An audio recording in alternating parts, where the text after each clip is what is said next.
विद्यार्थी मित्रांनो, सह्याद्री ट्युटोरियल्स मध्ये तुमचं स्वागत आहे. आजचा दिवस अतिशय महत्वाचा आहे, खूप महत्वाचा आहे. कारण आज आपण दिवसभर अभ्यास करणार आहे आणि मी तुमच्याबरोबर असणार आहे दिवसभर. शेड्यूल काही नाहीये. व्हिडिओ येत राहणार आहेत, येत राहणार आहेत. मग चॅनलला सबस्क्राईब केलंय तुम्ही, ते बेल नोटिफिकेशनला प्रेस करा. मी तुम्हाला सांगू का, कुठली भीती वाटते रे तुम्हाला? सेक्शन सी ची भीती वाटते का? हाय ना, मी घेतो की सेक्शन सी. आज मी सेक्शन सीच घेणार आहे. मग तुम्ही काय करणार आहे?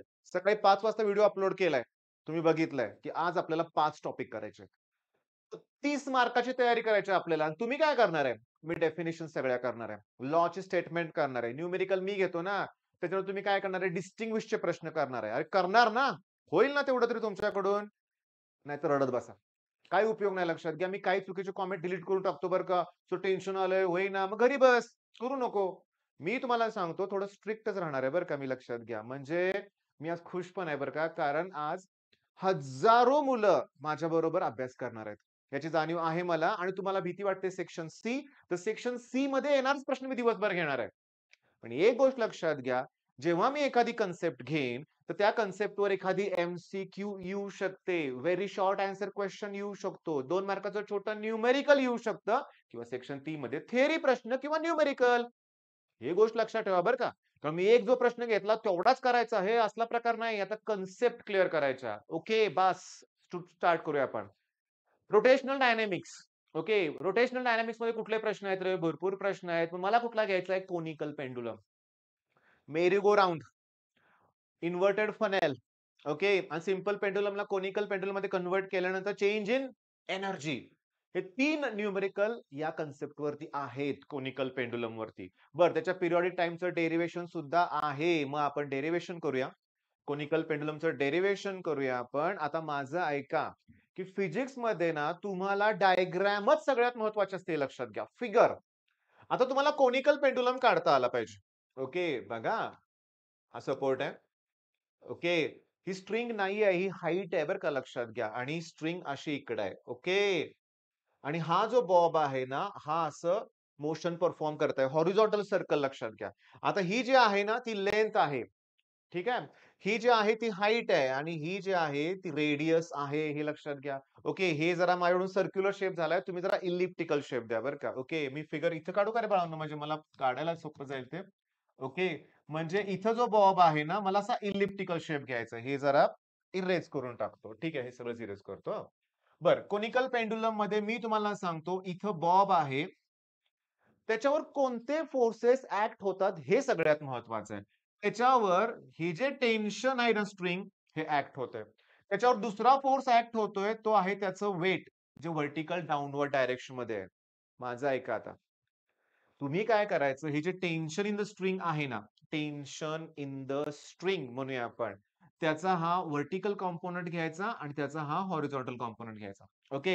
हा थीटा आहे. म्हटलं ऑब्व्हियसली हा थीटा असणार आहे. आता माझं वाक्य लक्षात घ्या. या टेन्शनचा, या फोर्सचा हा जो कॉम्पोनंट आहे, ही साइड थीटाला ऍडजसंट असल्यामुळे टी कॉस थीटा लिहा. टी कॉस थीटा लिहा. किंवा एक काम करूया का रे, ह्याला आपण टी नॉट म्हणूया का रे, टी नॉट. कारण पिरियॉडिक टाइमला आपण टी म्हणूया बरं का. मग हा कॉम्पोनंट बघा, हा कॉम्पोनंट मला सांगा ही साइड थीटाच्या अपोजिट आहे ना, त्यामुळे ही साइड इथंच असते आणि त्याला म्हणणार आहे मी टी नॉट साइन थीटा. आता हा जो कॉम्पोनंट आहे ना, तो या वेटला बॅलन्स करतो. माझं ऐका. सांगा, माझ्या प्रश्नाचं उत्तर द्या. कोनिकल पेंडुलम मध्ये जो बॉब आहे इथं त्याच्यावर किती फोर्स ऍक्ट होत आहेत? 2. डाउनवर्ड डायरेक्शन मध्ये बघा कुठलाही ऑब्जेक्ट असू दे, कुठलाही प्रश्न घ्या, डाउनवर्ड डायरेक्शन मध्ये वेटच ऍक्ट होणार ना. वेटचा फॉर्म्युला काय? mg. उत्तर द्या. वेटचा फॉर्म्युला काय? mg. बरं हे टी नॉट म्हणजे कोण आहे? टेन्शन. ते तिरकं आहे असं. मग त्याला व्हर्टिकल आणि हॉरिझॉन्टल रिझॉल्व केलं पाहिजे. अँगल इम्पॉर्टंट आहे. आता मी तुम्हाला सांगतो. लक्ष द्या. आता हा फोर्स आहे. हं. याला मला रिझॉल्व करायचा आहे. हा हॉरिझॉन्टल कॉम्पोनंट आणि हा व्हर्टिकल कॉम्पोनंट. हा अँगल कोण आहे? थीटा. आता कळतंय का बघा. ही जी हा जो कॉम्पोनंट आहे या थीटाला ऍडजेसंट आहे ना, ऍडजेसंट म्हणलं की कॉस घ्यायचं आणि हा अपोजिट म्हणलं की साइन घ्यायचं, पण तो इथलाच कॉम्पोनंट इकडं असतो. याला म्हणायचं फोर्स रिझॉल्व करणे. मेकॅनिक्स इंजिनिअरिंगला हेच आहे सगळं, हे लक्षात घ्या. बरं आता मला सांगा, की जो टी नॉट साइन थिटाची डायरेक्शन बघा सेंटरकडे आहे ना, बरोबर आहे ना? मग जो फोर्स सेंटरकडे ऍक्ट होतो तो सेंट्रीपिटल फोर्स प्रोव्हाइड करतो. mv² upon r. mv² upon r लिहिलंय काय ते मला माहिती आहे. हा पण फॉर्म्युला आहे. हा का लिहिला? अरे पिरियड टाइम काढायचा आहे ना. ओमेगाचा फॉर्म्युला 2π/t असतो ना, म्हणून मी तो ओमेगा घेतला. ओके. आता तुम्ही मला सांगा, हा कॉम्पोनंट वर आहे, हा कॉम्पोनंट खाली आहे, म्हणजे हे दोघं एकमेकाला बॅलन्स करतायत. म्हणजे मी लिहू शकतो की टी नॉट कॉस थीटा, बघा, दॅट इक्वल्स टू कोण आहे? mg. घ्या की रेशो, रेशो घ्या. टी नॉटला टी नॉट कॅन्सल होईल, साइन अपॉन कॉस होईल, सांगा टॅन थीटा. ओके. एम ला एम कॅन्सल होईल, वरतील आर ओमेगा स्क्वेअर आणि अपॉन कोण येणार आहे? जी. अपॉन कोण येणार आहे सांगा? जी. आता तुमचा थीटा इथं आहे, बघा तुमचा थीटा इथं आहे, हे आर आहे आणि एच आहे. मग टॅन थीटाची व्हॅल्यू लिहू का मी? R upon H. टॅन थीटाची व्हॅल्यू आर अपॉन एच. कळलं का रे? टॅन म्हणजे अपोजिट अपॉन ऍडजस्टंट ना. मग थीटाच्या अपोजिट कोण आहे? आर. ऍडजस्टंट कोण आहे? एच. दॅट इक्वल्स टू काय लिहिलं वाचा? आर ओमेगा स्क्वेअर अपॉन जी. आर ला आर कॅन्सल, जी इकडे आणा. जी अपॉन एच म्हणजे कोण? Omega square. स्क्वेअर रूट काढा. G upon H that equals to कोण आलं? Omega. Root G upon H. अरे पण ओमेगा म्हणजे कोण असतं? 2π/t. करा क्रॉस मल्टिप्लिकेशन. टी जाऊ दे इकडं, 2π राहू दे इथंच, एच अपॉन जी. ओके. संपलाय क्वेश्चन? नाही, अजून मला एच ची व्हॅल्यू पाहिजे. आता इथं बघा, मी इथं लिहितोय बरं का, की कॉस थीटाची व्हॅल्यू बघा, या डायग्राम कडे बघा, हा 90 आहे. कॉस म्हणजे ऍडजस्टंट साइड अपॉन हायपोटेनियस. मग एच म्हणजे कोण येणार? L cos theta. तर पिरियॉडिक टाइमचा फॉर्म्युला आहे 2π√L cos theta upon G. This is required expression for periodic time of simple pendulum. आता लिहायचं कसं मी तुम्हाला सांगतो. डेरिवेशन तुम्हाला मी एक्सप्लेन केलं. लिहायचंय कसं माहितीये का? नीट लक्ष द्या. फिगर काढल्यावर खाली लिहायचं की above figure shows conical pendulum. Finish. Let theta equals to angle made by string vertical. Let L equals to length, H म्हणजे हाईट, आर म्हणजे रेडियस, त्याच्यानंतर टी नॉट म्हणजे tension the string, capital T periodic time, हे सगळं लिहायचं. हे जे आहे ना, T cos theta equal to MG, ह्या दोघांनी एकमेकाला काय केलंय? बॅलन्स केलंय. दोघांनी नाही, यानं याला बॅलन्स केलं. मग तुम्ही लिहायचं काय? T nought cos theta balances weight of the vehicle, आणि T nought sine theta provides necessary centripetal force. Centripetal फोर्सचे दोन फॉर्म्युले आहेत, mv²/r किंवा mr ओमेगा स्क्वेअर. असं का लिहिला? पिरियडिक टाइम काढायचा आहे. दोघांचा रेशो घेतल्यावर टॅन मिळेल. टॅन म्हणजे एच अपॉन आर मिळेल. इथं एच ची व्हॅल्यू टाकली असती एल कॉस थीटा तरी चाललं असतं, डायरेक्टलीच आन्सर मिळालं असतं. बरं, ओमेगाचा फॉर्म्युला काय असतो? 2π/t. हे नोट डाऊन करून ठेवा. चला याची प्रॅक्टिस करा. लागू दे अर्धा तास वेळ. आपल्याला घ्यायचंय आता न्यूमेरिकल.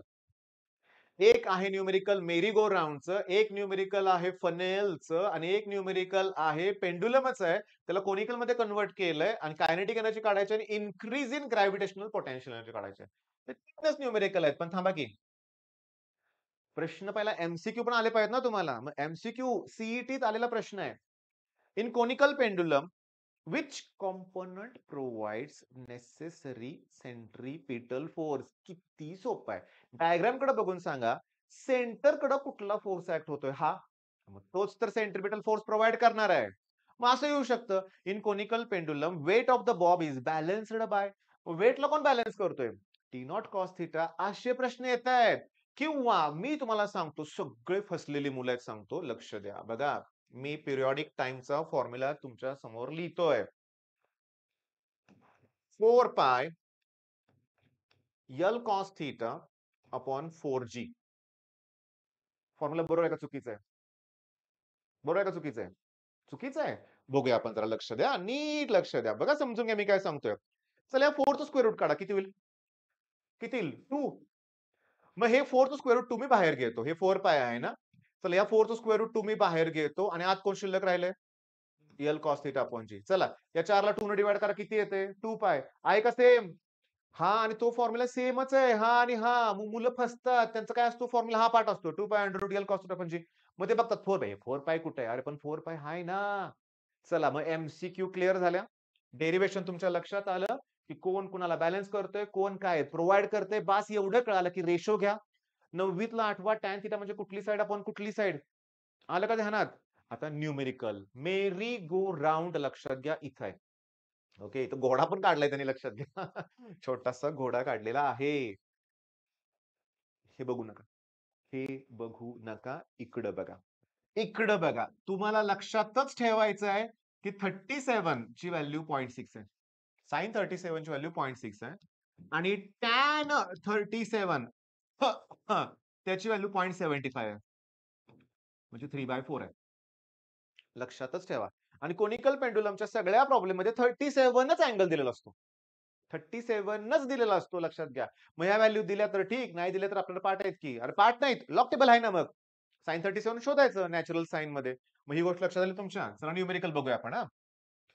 फिगर काढणं गरजेचं आहे. मी फिगर काढतोय अतिशय छान. समजून घ्या मी अतिशय छान म्हणतोय. 5वीत असताना चित्रकलेत सरांनी मला एवढं मारलं होतं का नाही. तेव्हापासून विषयच आवडत नाही तो. जाऊ द्या. सरांचा काही दोष नाही. माझंच चूक झाली ती. हे 2.1 मीटर आहे.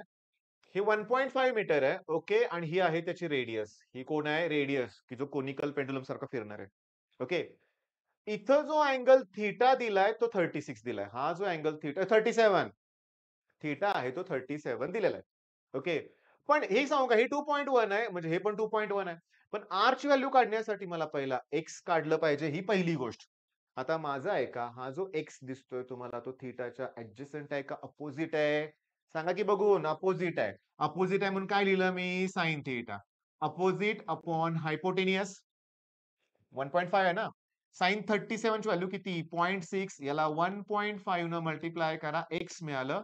मी तुम्हाला सांगतो, ऍडमिशनला माझ्याकडे आल्यानंतर मुलांना कॉमनली मी हेच प्रश्न विचारतो. प्रॉडक्ट गोंधळतो मुलांचा. 15 6 15 सक्क आम्ही मराठीतनं म्हणतो. 15 सक्क 90. 15 6 90. पण इथं पॉइंटच्या पुढे एक अंक आहे. इथं पॉइंटच्या पुढे एक अंक आहे. तर उत्तर 9 येणार का? नाही येणार. सांगतो. हां.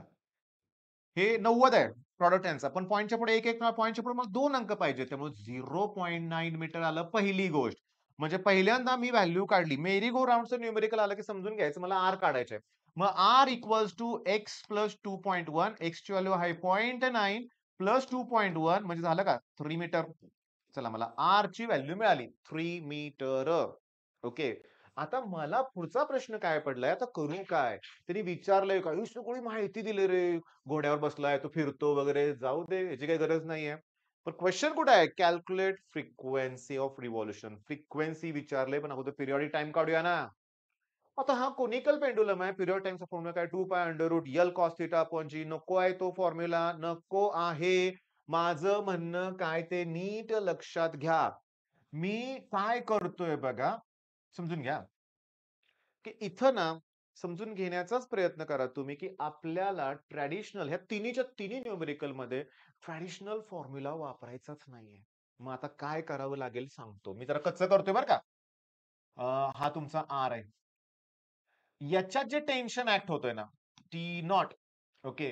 त्याचा हा कॉम्पोनंट आहे टी नॉट कॉस थिटा, की जो वेटला बॅलन्स करतो. आणि हा कॉम्पोनंट आहे T nought sine theta. T nought sine theta, की जो तुम्हाला नेसेसरी सेंट्रिपिटल फोर्स प्रोव्हाइड करणार आहे. तुम्हाला काय प्रोव्हाइड करणार आहे? Necessary centripetal force. मी तुम्हाला गंमत सांगतो, लक्ष द्या बरं का. बघा मी दाखवतोय तुम्हाला. प्रॉब्लेम या धड्याचाच आहे. जेव्हा हे नवीन पुस्तक आम्हाला मिळालं ना, पहिला दुसराच प्रॉब्लेम बघितला सॉल्व्ह करून दिलेला. डोकंच हे झालं, म्हणजे अरे बापरे! असलं जर सॉल्व्ह करून दिलं असेल, तर काय करायचा असा प्रश्न पडला होता. कारण इथे तुम्हाला दाखवत होतो मी काय-काय केलंय ते बरं का. म्हणजे हां, इथं जे लिहिलंय ना, नाही समजत. इथं लिहिलेलं समजतच नाही. ओके. पण तुम्हाला सांगतो, आता समजेल तुम्हाला. एच-व्ही हे डोक्यातनं काढून टाका. रेडियस काढायची कळालं का तुम्हाला? रेडियस किती मीटर आली आपली? 3 मीटर आली होती. मगाशी मगाचं पेज आठवतंय? 0.9, 2.1, 3 मीटर आली होती की नाही? आता इम्पोर्टंट काय? कोण कोणाला बॅलन्स करतंय ते पण दिलंय त्यांनी. T sine theta, M-R omega square इथं पण दिलंय. आता समजून घ्या, त्यांनी त्याचा रेशो घेतलाय. काय घेतलाय? रेशो. म्हणजे आता कळालं, आपण योग्य ट्रॅकवर चाललेलो आहोत. ओके. बघा. रिझॉल्व्ह केलंय आपण? चला. म्हणजे टी नॉट साइन थिटाची व्हॅल्यू मला मिळणार आहे M-R omega square. Centripetal force. आणि टी नॉट कॉस थिटाची व्हॅल्यू मिळणार आहे एम-जी. घ्या रेशो मिळणार मला टॅन थिटा मिळणार आहे. आणि इकडं मिळणार आहे एम अपॉन जी. पण ओमेगाचा फॉर्म्युला 2 पाय एन सुद्धा असतो. मग त्याचा स्क्वेअर केल्यानंतर 4 पाय स्क्वेअर एन स्क्वेअर मिळणार. बघा. tan 37 ची व्हॅल्यू असते 3/4. बघा, tan 37 ची व्हॅल्यू असते 3/4. R ची व्हॅल्यू 3 आहे. सांगू का, या ह्याच्यात ना G ची व्हॅल्यू पाय स्क्वेअर घ्यायला सांगितलं बरं का त्यांनी. बघा, 4 pi square into N square आणि G ची व्हॅल्यू काय घ्यायला सांगितले? Pi square. आता शांतपणे बघा, पाय स्क्वेअर कॅन्सल, 3 ला 3 कॅन्सल. हे 4 इकडे येणार, 4 4 जा 16 होणार. मग एन स्क्वेअर ची व्हॅल्यू 1/16 येणार. मग एन स्क्वेअर ची व्हॅल्यू 1/16 असेल तर एन ची व्हॅल्यू 1/4 हर्ट्स येणार. स्क्वेअर रूट काढलं रे बाळांनो. किती सोपं कॅल्क्युलेशन. लॉग टेबल लागलं का? नाही. tan 37 पार्ट पाहिजे 3/4. जी ची value pi square, pi square cancel, 3 ला 3 कॅन्सल, हे 4 16 होणार. 16चं स्क्वेअर रूट 4 घेतलंय मी. मग बघा, मेरी गो राउंडचं न्यूमेरिकल लक्षात आलं का? बघा, 1/4. पण युनिट मी हर्ट्स लिहिलंय आणि त्यांनी लिहिलंय revolution per second. Okay, clear. आता मेरी गो राउंड येऊ दे ना सेक्शन सी मध्ये, सोडूया की आपण. लॉग टेबल तर लागणार आहे का? नाही लागणार. तुमचा कॉन्फिडन्स वाढतोय बाळांनो बरं का. तुम्हाला करायचा आहे अभ्यास आणि आजचा दिवस जबरदस्त असणार आहे. मी बोललोय तुम्हाला अगोदरच. ओके, चला आता मेरी गो राउंड फिनिश झालेला आहे. आता आहे फनेल. फनेल हे असं असणार आहे. ओके, हा त्याचा सेमी व्हर्टिकल अँगल असणार आहे. इथं तो बॉल किंवा काही असणार आहे, तो गोल गोल गोल फिरणार आहे. तुमच्या डोक्यात आलं का? खाली जाताना त्याची अशी व्हेलॉसिटी वाढत वाढत वाढत जाणार आहे खाली. वर जाताना ती कमी कमी होणार आहे. असू दे. इथं बघा, इथं याच्यावर असा परपेंडिक्युलर समजून घ्या, बरोबर परपेंडिक्युलर असते नॉर्मल रिएक्शन बरं का बाबा. परपेंडिक्युलर कोण असते? Normal reaction. मग हा त्याचा व्हर्टिकल कॉम्पोनंट आणि हा त्याचा हॉरिझॉन्टल कॉम्पोनंट. इथं थीटा असेल तर इथं थीटा डोक्यात ठेवायचं. मग इथं थीटा असेल, ही थीटाला ऍडजसंट साइड आहे म्हणजे येणार एन कॉस थीटा. मग ही येणार आहे कोण? N sine theta. N sine theta कुणाला बॅलन्स करणार? एमजी ला. आणि एन कॉस थीटा काय प्रोव्हाइड करणार? इथं कॉम्पोनंट बदललेत. मगाशी साइन होतं, आता कॉस आलाय, कारण अँगल नुसार झालंय ते लक्षात घ्या. काय व्हॅल्यू दिलेत ते बघूया. गंमत बघा, थीटाची व्हॅल्यू 37, साइन 37 0.6, टॅन 37 3/4 म्हणजे 0.75. ओके, आता विचारलंय काय ते बघूया. On the rotation of the funnel the maximum speed V विचारलंय. नाही, व्ही दिलंय 2 metre per second. Maximum speed दिलंय म्हणजे व्ही दिलाय. कॅल्क्युलेट इनर रेडियस विचारलंय. रेडियस ऑफ द ब्रिम म्हणजे हे बहुतेक ब्रिम म्हणतात त्याला. Is there any limit upon असं विचारलंय. ऐका, रेडियस विचारलंय. मग मला सांगा, N cos theta equals to मी काय लिहिलंय?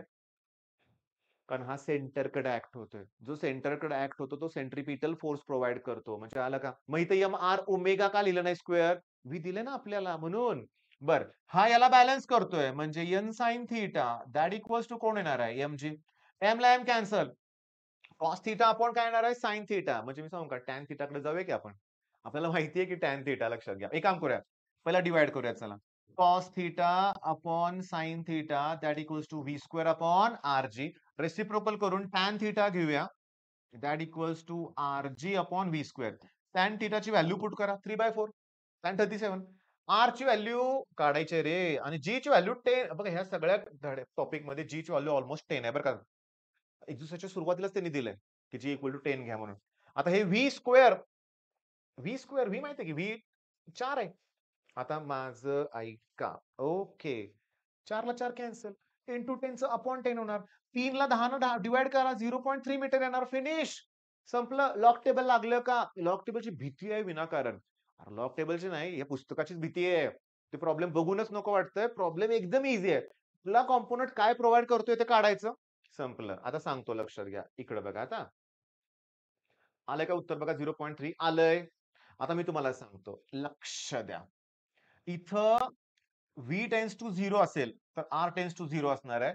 फ्रिक्वेन्सी इन्क्रीज होणार खाली जात असताना, लक्षात घ्या. आता समजून घ्या बरं का. पण आता इथं specific upper limit is not possible in case of frequency. Thus the practical limit of frequency is lower limit. Okay, कमी म्हणजे वरचं. मग त्या ठिकाणी रेडियस तुम्हाला मॅक्सिमम घ्यावं लागेल. मग तुम्हाला सांगू काय, फ्रिक्वेन्सीचा फॉर्म्युला काढण्यासाठी व्ही अपॉन 2πr कसं घेतलंय माहिती आहे का? ते डिस्टन्स म्हणजे काय, सॉरी, टाइम म्हणजे काय, डिस्टन्स अपॉन स्पीड, त्याचा रेसिप्रोकल केलाय आणि फ्रिक्वेन्सी काढली. मग व्ही मॅक्स.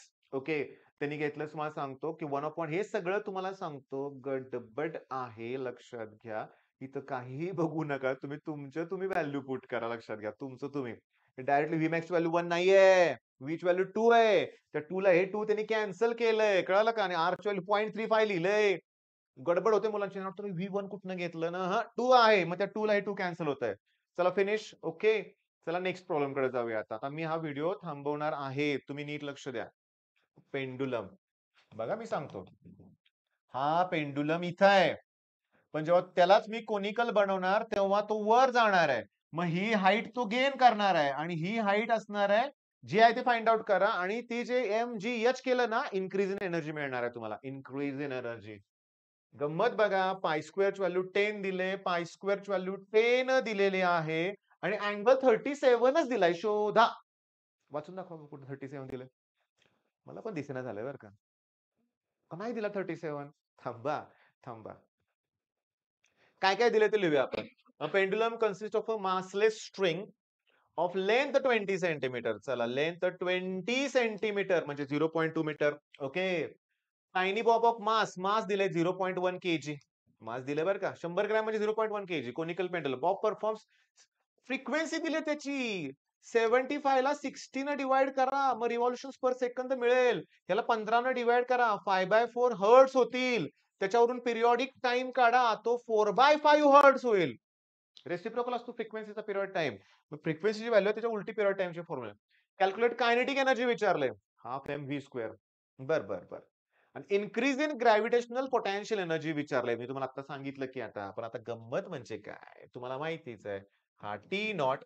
हा कोण आहे? T nought cos theta. हा कॉम्पोनंट कोण आहे? T nought sine theta. हा कुणाला बॅलन्स करतो? वेटला. हा काय प्रोव्हाइड करतो? Centripetal force. जाऊया का नेक्स्ट स्लाइड मध्ये बघ. बघा मग T nought sine theta that equals to M V square upon R. T nought cos theta वेटला बॅलन्स करतंय. ओके. मग साइन अपॉन कॉस म्हणजे टॅन थिटा. बरोबर ना? पण थांबा एक मिनिट. इथं काय करतोय आपण लक्षात घ्या. ठीक आहे, नॉर्मल ट्रॅडिशनल वेने जाऊन उपयोग होत नाही. मी तुम्हाला अगोदर बोललोय. म्हणजे कोनिकल पेंडुलम आता बघा टॅन थिटा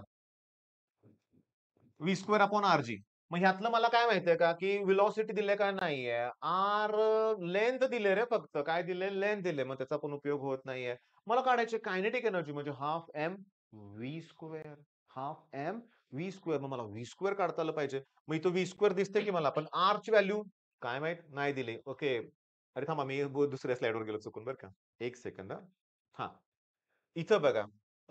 त्यांनी असं बाकीच्या व्हॅल्यूज कुठल्या दिलेल्याच नाहीत. पण फ्रिक्वेन्सी दिलंय म्हणजे पिरियॉडिक टाइम तर दिलाय मला. ओके. मग पिरियॉडिक टाइमचा फॉर्म्युला काय असतो? 2 pi under root L cos theta upon G. वापरूया की फॉर्म्युला हाच. मग मी काय म्हणतोय बघा, हे करून टाकतो कॅन्सल. तात्पुरती डायग्राम कॅन्सल करतोय लक्षात घ्या. आता नेक्स्ट पेज होतं माझ्याकडे. त्यावरच केलं चाललं असतं. डायग्राम मी परत काढतो वाटल्यास. टी ची व्हॅल्यू किती आहे? 4/5. टी ची व्हॅल्यू 4/5. इथं किती आहे? 2 पाय. एल ची व्हॅल्यू किती आहे? 0.2 इंटू कोण? Cos theta. जी ची व्हॅल्यू 10 घ्यायला सांगतात ते नेहमी. आणि पाय स्क्वेअर पण 10 घ्यायचे. चला याचा स्क्वेअर करा. मग इथं 16 येणार. इथं 25 येणार. इथं 4 पाय स्क्वेअर येणार. रूट कॅन्सल होणार. इथं कॉस थिटा येणार आणि अपॉन 10. 10 म्हणजेच पाय स्क्वेअर असल्यामुळे हे दोघं एकमेकाला काय होतील? कॅन्सल. हे 16 आणि 25 आहेत. ओके. हे 4 इंटू 4 चं अपॉन 4 होतील इंटू 0.2 चं अपॉन 0.2 होतील आणि उरलं कोण मग? Cos theta.